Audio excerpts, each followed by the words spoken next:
Bueno, ¿qué tal, colegas? Vamos a continuar con el tema que iniciamos la sesión pasada, la sesión 7, que revisamos las reliquias y sus héroes de María del Carmen Vázquez Mantecón, un artículo por demás interesante que nos explica cómo fue la evolución de la sacralización de los restos de los héroes independentistas, desde un culto casi religioso, pues sus restos, como revisamos, se trasladaron tan pronto se configuró el Estado mexicano a la Catedral Metropolitana y por prácticamente un siglo se les dio el tratamiento de héroes patrios, pero como si se tratase de santos, ¿no? De una especie de santos, pero de la nación, ¿no? De los constructores de la nación mexicana. Hasta que se le trasladó ya con Plutarco Elías Calles los restos a la columna de la Independencia, que ahora funge como mausoleo y como monumento, y fue fundada justamente en la conmemoración del centenario de la Independencia durante el Porfiriato. Imagen que tenemos ahí en pantalla que les puse, esa es del AGN, es un periódico del centenario de la independencia, del inicio de independencia mexicana, el 16 de septiembre de 1910, con una conmemoración por demás espectacular durante el Porfiriato. Y vamos a empezar analizando un artículo que se llama Los dos centenarios de la independencia mexicana, 1910-1921, de la historia patria de la antropología cultural. Es un artículo de la historiadora Annick Lempier. Se los voy a poner ahí en el Classroom. El artículo es muy interesante porque, bueno, fue publicado en una revista del Colegio de México en el 95, específicamente en la revista de Historia Mexicana, volumen 45, número 2. Este artículo es muy interesante porque analiza cómo el contraste de ambas conmemoraciones.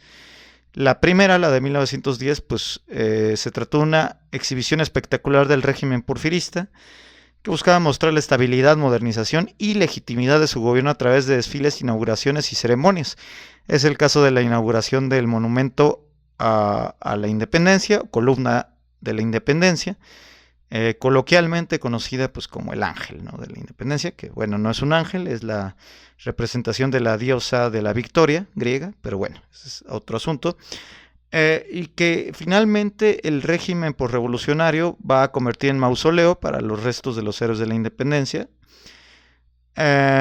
Eso es durante el Porfiriato. También se puso la primera piedra del Palacio del Poder Legislativo, este que tenemos en pantalla, que pues sabemos que nunca se construyó, que finalmente no se construiría, pues por el estallido de la Revolución Mexicana, ¿no? Un palacio que estaba destinado a albergar ambas cámaras, diputados y senadores, y que iba a ser más grande que el mismo Capitolio norteamericano, ¿no? O sea, era una obra monumental, ejemplar y de talla mundial, con el que el régimen porfirista pues quería mostrar su grandeza, ¿no? Esto, bueno, miren, aquí está la representación de la victoria que nosotros ahora podemos ver en la columna de la independencia. Esto les comento, es del AGN, de la página del AGN, 1810-1910, ¿no? Fíjense cómo aquí, pues, mostraba Porfirio Díaz la construcción de la nación y se mostraba como sucesor de aquellos que iniciaron el movimiento independentista, ¿no? Aquí está el general Porfirio Díaz. Y hay otros periódicos por acá, ¿no? El Centenario, hablando del Centenario, ahí está Porfirio Díaz. De hecho, esta publicación del AGN nos dice, ¿no? Ramona Pérez Betruy, académica del Instituto de Investigaciones Bibliográficas de la UNAM, señala que en el marco de las celebraciones, la Comisión para el Centenario proyectó inaugurar 1419 obras, aunque solo se cristalizaron 862. Digo, de todos modos, 862 son bastantes, ¿no? Las más significativas fueron pues la Universidad Nacional, lo que ahora es la UNAM, la Escuela Nacional de Maestros, Las obras terminales del desagüe del Valle de México, que bueno, hoy día sabemos que están muy dañadas, ¿verdad? El desagüe aquí en el Valle de México. El Palacio de Comunicaciones, el de Relaciones Exteriores, el manicomio, conocido como La Castañeda, además de ampliaciones a Lecumberri, hoy el AGN, al de Gobernación y al municipal, el ayuntamiento. También se construyó el Teatro Nacional, pues Bellas Artes, y el Palacio Legislativo se puso la primera piedra. Bueno, pues sabemos que solo terminaría siendo la cúpula, que se convertiría a la postre pues en el Monumento a la Revolución, ¿no? Mausoleo actual de los héroes de la Revolución, ¿no? Y esta, ¿no? También ahí Porfirio Díaz, por ahí. Aquí se le entregó a Porfirio Díaz el collar de Carlos III, ¿no? Un tema muy aristocrático, ¿no? De hecho, pues la relevancia de este asunto es que fue una conmemoración elitista, aristocrática, a diferencia de lo que sería, pues les voy a mostrar ahora, la conmemoración de la consumación de la independencia, el centenario, ya durante la presidencia de Obregón. Ahora se las muestro. Déjenme ver, ¿dónde está? ¿Dónde está? No, eso no es. Ahorita les muestro. Ah, sí, es esta. Ahora les muestro cómo fue la conmemoración. Mucho más austera, ¿no? Porque la conmemoración de la consumación de la independencia ya se da en un contexto por revolucionario, pero en un México que está en una posición económica muy complicada. Este no es, ahorita se los pongo. En ese sentido, pues Álvaro Obregón pues pugna por una conmemoración mucho más tranquila, en el sentido que ya la hace como para el sector popular, para la población en general, a diferencia en el Porfiriato, que pues sabemos que se trataba de una... miren, aquí está. Ahí está el periódico de Excelsior de la época del 27 de septiembre de 1921, donde pues se anuncia la gran fiesta, el homenaje a la patria, ¿no? De la consumación de la independencia. Ahí está. El primer magistrado de la nación asistirá al festival. Ahí están, ¿no? Los personajes de la época. Pero una conmemoración mucho más sobria, ¿no? En 1921, en contraste con la conmemoración del Porfiriato, pues se lleva a cabo una conmemoración en un contexto de construcción de una memoria nacional a partir de la Revolución Mexicana, ¿no? En ese sentido, pues ya es una conmemoración totalmente civil, totalmente hecha para la población en general, ya no para una élite porfirista aristocrática del régimen, puesto que, bueno, pues se trata ya del régimen sonorense, ¿no? De Álvaro Obregón, que ahora ya no se abandera como es el legatario de la nación mexicana solamente, sino como también es el legado de la Revolución Mexicana, ¿no? De los revolucionarios, de todo lo que tiene que ver con la caída del Porfiriato y con el nuevo régimen, ¿no? Eso iba a ser una constante ya durante el régimen revolucionario. Y les voy a poner aquí el artículo. Vamos a checar el artículo, ¿no? Este es el artículo en cuestión. Déjenme se los pongo.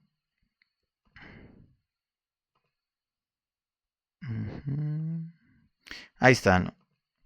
Los dos centenarios de la independencia. Ahí está el artículo.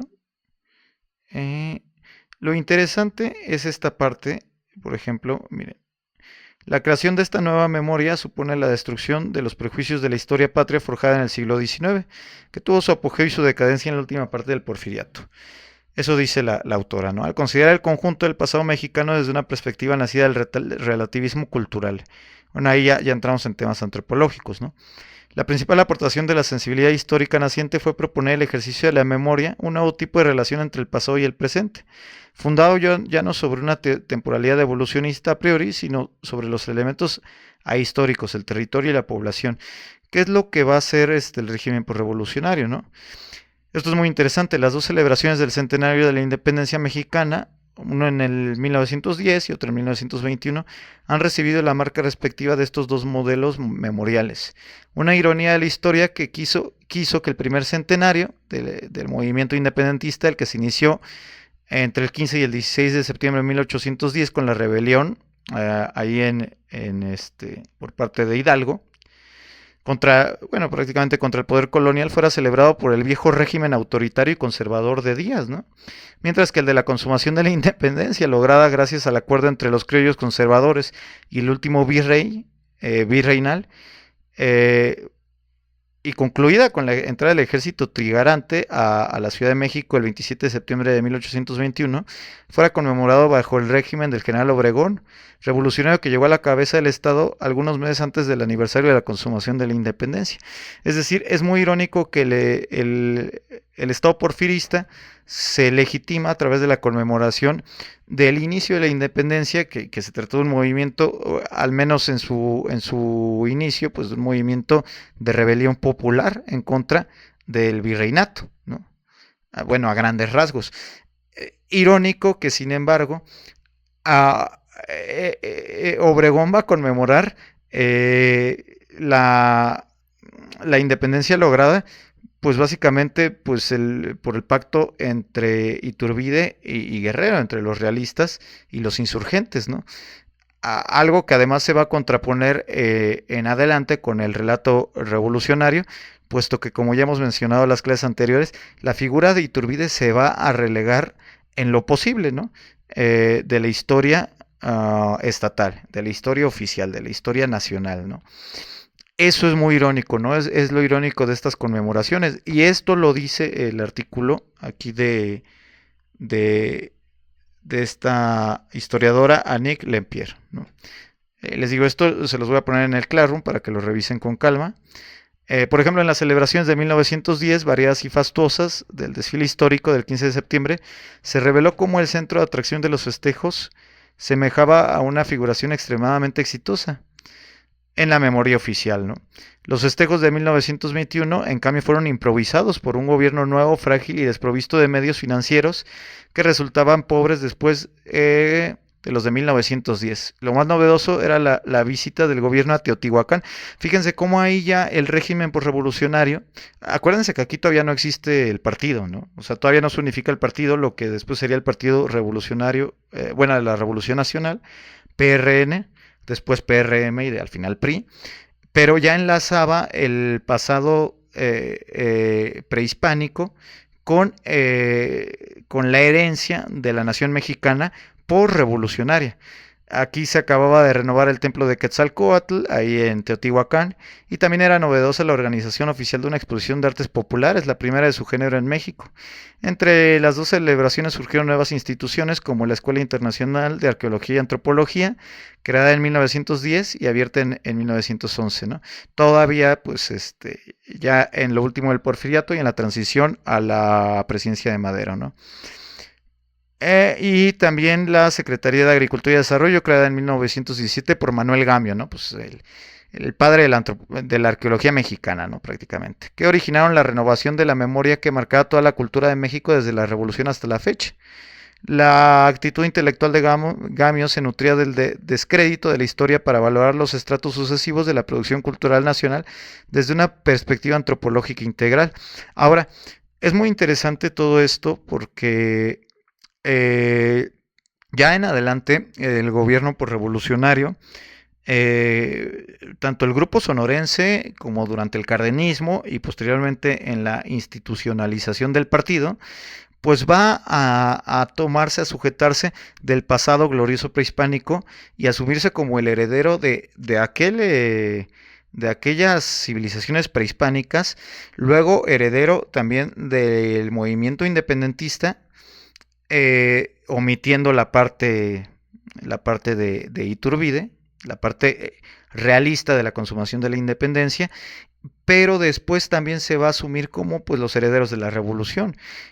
Algo no muy diferente a lo que hemos visto con el gobierno de Movimiento de Regeneración Nacional, donde comentamos en una de las clases anteriores que en el gobierno de AMLO, en el 2021, se realizó ciertos festejos de la conmemoración de la consumación de la independencia, ¿no? Del bicentenario. Muy modestos los festejos, pero bueno, pues también ahí el gobierno actual de Movimiento de Regeneración Nacional se asume como el heredero de aquellos que consumaron la independencia, y luego el mismo año, recordemos que hace esta conmemoración por la Fundación Lunar, supuesta Fundación Lunar de la Ciudad de México, Tenochtitlan, ¿no? O sea, fíjense, ¿no? Cómo está el juego político. Porque el gobierno de Movimiento de Regeneración Nacional se asume como heredero tanto de los independentistas y también de las civilizaciones prehispánicas que florecieron en el Valle de México. Y que además, pues, son figura central de la retórica nacional en los símbolos patrios, ¿no? Bandera, escudo, todo eso. Esto es el artículo en cuestión. Esto es lo que quería que revisáramos. Porque vamos a revisar otro artículo. Este artículo se menciona al principio de este otro. Este es el de María del Carmen, que ya le subí. Y este también ya se lo subí ahí en el Classroom, que es el de los festejos del primer centenario de la consumación de la independencia, no hay impulso para el catolicismo social, ¿no?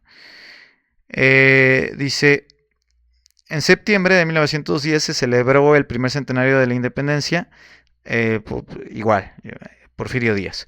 Meses más tarde estallaba la revolución. Con el Plan de San Luis, México tuvo cierta estabilidad política y de paz, celebrándose el centenario de la consumación de independencia en 1921, donde varios grupos sociales se manifestaron, ¿no? Esto ya lo que comentamos en el periodo de Obregón. La Iglesia Católica Mexicana no fue ajena a los acontecimientos relativos a este hecho histórico, rescatando su presencia. La Revolución Mexicana con Madero fue aprovechada por los católicos sociales para conformar un partido político que se sumaba a los gremios sindicales, cajas de ahorro, escuela y prensa católica, con lo que se recuperarían parte de sus antiguas atribuciones. Con la muerte de Madero me perdí. Es que la Revolución Mexicana con Madero fue aprovechada por los católicos sociales, ¿no? Con la muerte de Madero y la presencia de Carranza, para los católicos fue un duro golpe, frenándose sus proyectos así como la expulsión del país de varios de sus dirigentes. No obstante, sus planes subsistieron en estas organizaciones. Al inicio de la década de los 20 del siglo pasado resurgió el catolicismo social en el país. Con ello retornaron los católicos exiliados y se reagruparon. Con las celebraciones religiosas y los festejos del centenario de la consumación de la independencia, se apoderaron de espacios públicos dándole de nuevo impulso a su causa. En este texto se abordan las diferentes acciones de los católicos sociales radicales, también para tener un panorama más amplio de los festejos de la consumación de independencia en 1921. Esto es bien interesante, este artículo del Colegio de Michoacán, de Francisco Javier Tapia Esparza, nos habla de la todavía influencia de la Iglesia Católica antes de la Guerra Cristera, que ya se llevaría a cabo con el sucesor de Obregón, ¿no? Y esto es muy interesante porque vemos cómo estaba en juego también la influencia de la Iglesia Católica, que como lo vimos la clase pasada, tuvo en su poder los restos de los héroes de la independencia por prácticamente más de 100 años, ¿no? Hasta que Plutarco Elías Calles decide trasladar los restos de la Catedral Metropolitana al monumento, a la Columna de la Independencia, porque Plutarco Elías Calles es el que va a romper ahora sí este pacto social con la Iglesia Católica en México, ¿no? Dice, la cercanía de los festejos del centenario de la Revolución Mexicana y el bicentenario de la Independencia han generado diversas manifestaciones para su celebración, ¿no? Como nunca antes en nuestro país, unas efemérides han impulsado la organización de numerosos foros de discusión con la participación de prácticamente todos los especialistas y aficionados al estudio del proceso independentista y revolucionario, que pues somos somos todos los entusiastas de las conmemoraciones, del estudio de todo esto, ¿no? Este artículo también es muy bueno, este ya se lo subí, ahí al Classroom. A la vez, la luz de investigaciones ha provocado el surgimiento de una nueva etapa de revisionismo historiográfico, por medio del cual se han repensado dos de los procesos históricos más importantes de nuestra historia. Una de las nuevas perspectivas que conforman esta revisión es la del estudio de las celebraciones, particularmente la de 1910 y la de 1921, ¿no? Fíjense, aquí se menciona el artículo que revisamos al principio de la clase. El trabajo pionero en este tipo de temáticas es el artículo de Annick Lempier, que se titula Los dos centenarios de la independencia mexicana, el que acabamos de revisar. Además de hacer un recuento de las diferentes acciones que fueron promovidas en 1910 y 1921. En nuestro país, debido al carácter nacionalista e indigenista con que se buscó sustentar la identidad nacional revolucionaria, lo cual no ha cambiado mucho con Movimiento de Regeneración Nacional, ¿no? Porque el partido actual en el poder, pues también sustenta su legitimación en la identidad nacional revolucionaria, bueno, por revolucionaria, tal vez no tan directamente como lo hacía el PRI, pero sí rescata pues personajes asociados a la revolución, ¿no? Siempre se rescata a Lázaro Cárdenas, pero también se rescata el pasado indígena, ¿no? Como glorioso, y este año lo vimos con Claudia Sheinbaum en el 700 aniversario de México Tenochtitlan, ¿no? Lo vimos por ahí en una clase. Bueno, en este sentido, pues también se mencionan los trabajos que podemos revisar también: Historia y Celebración, México y sus Centenarios, de Mauricio Tenorio Trillo, y Asedios a los Centenarios, obra compilada por Virginia Guedea. Estos también, si quieren, se los subo ahí al Classroom. No nos viene mal revisarlos. Pero bueno, este artículo es muy interesante. Tanto Porfirio Díaz como Álvaro Obregón manifestaron a través de la ejecución de obras públicas, promoción de manifestaciones artísticas, organización de exposiciones y selección de fiestas, ¿no? Tenorio Trillo afirma que en 1910 se pretendió mostrar al mundo que México era un país moderno y progresista, que se encontraba a la altura de las naciones europeas cada vez más avanzadas. Pues sabemos que Porfirio Díaz muy apegado a estas ideas, ¿no?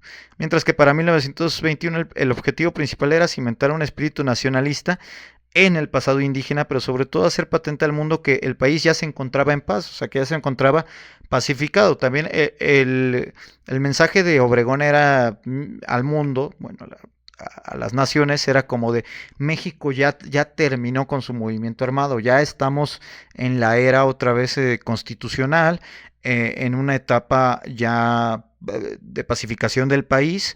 Y recordemos que es con Obregón donde se vuelve a tener relaciones bilaterales con Estados Unidos de América, y al final el gobierno de Estados Unidos de América va a reconocer al gobierno mexicano ya con Obregón, ¿no?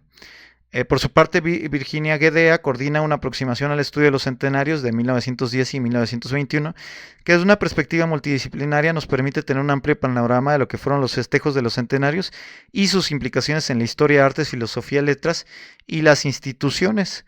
Destacamos particularmente los trabajos de Alicia Suela de la Cueva, Fernando Curiel de Foz y la propia Virginia Guedea, porque en ellos, al igual que nuestro trabajo, se abordan diferentes aspectos de los festejos del centenario de la consumación de independencia. Artículos que vale la pena rescatar, les digo, se los voy a buscar y se los voy a subir por ahí, ¿no? Bueno, esto es como estos otros autores que nos hablan del mismo tema.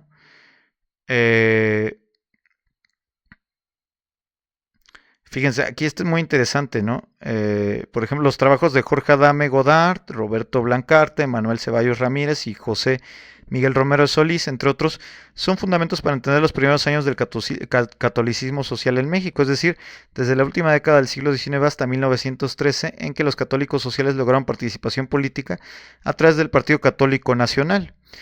Por su parte, Jan Meyer, Guillermo Cermeño y Hugh Campbell, así como Héctor Hernández García de León, son fuentes imprescindibles para el estudio y el desarrollo de los grupos de católicos beligerantes en 1924 y hasta la década de los 40, ¿no?